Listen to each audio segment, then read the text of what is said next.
Be informed. Be alert. The information you need to know about COVID-19 vaccine.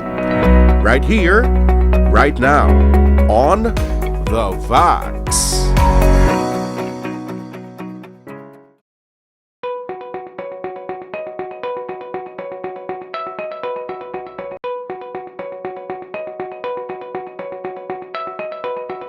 Ang antes anay magpabakuna, gina-advise nga sa mga may mga high blood, may mga amonibla, okay? Especially kung may allergies ka, mild man or severe, no? Dapat ma-pre-assess ka gid anay, no?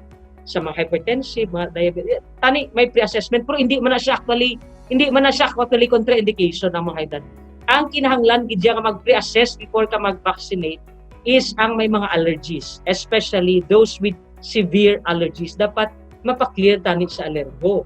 Okay? Pero may iba niya nga hospital nga kung may cardiac problem ka or may hypertension, kapangita sila sang clearance halin sa doktor, no? Pero ang must gid nga magpa-clear is that ang may moderate to severe allergies, no? Or especially may allergies. Okay.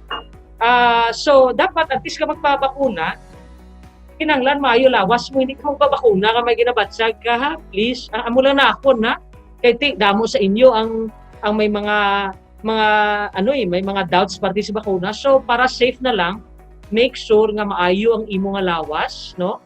Antes ka magpabakuna, wala ka sang ginabatsag, nakatulog ka maayo antes sina, nakakaon ka antes sina, nangihi ka antes sina, okay? Pagkatapos is pagkatapos na sa imo nga vaccine, kagtapos may hambal gid may isa pa to ka gusto ko man ihambal nga before ka mo tani magpa-vaccinate, dapat hindi ka mo magkaon sa makapa-allergy bilang ang mga pagkaon. Allergic man ako kundi i-avoid lang bianay ang makapa-allergy nga mga pagkaon antes ka mo magpabakuna.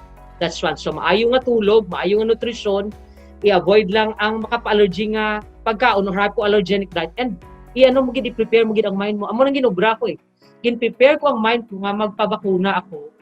May posibilidad nga may mga simptoma ako or side effect. So gin-prepare ko ang self ko. So kung may mga amo ko ni nga side effect, dapat kabalo ako mag-address, like may lanat ako, manakitlawas ko. So mainom ako paracetamol. Kung may nakabatsag ako, may rashes ako, nung allergy ako, makadto ko sa doktor. So gina-prepare ko ng self ko nga, relax ka lang. Kung may mga side effect ka gid man, sige lang kay matugunan ina. Okay? So i-prepare mo ng self mo nga basi pa lang nga matupan ka sang local nga side effect or ang general nga side effect. Maintain ang hypoallergenic diet for 3 days. Wala siyang shrimp, uga, pasay, tapos mga aloy, mga tuna bala ni, kag tapos mga peanuts, no? Hindi anay mga 3 days na hypoallergenic diet. Amo pagid na.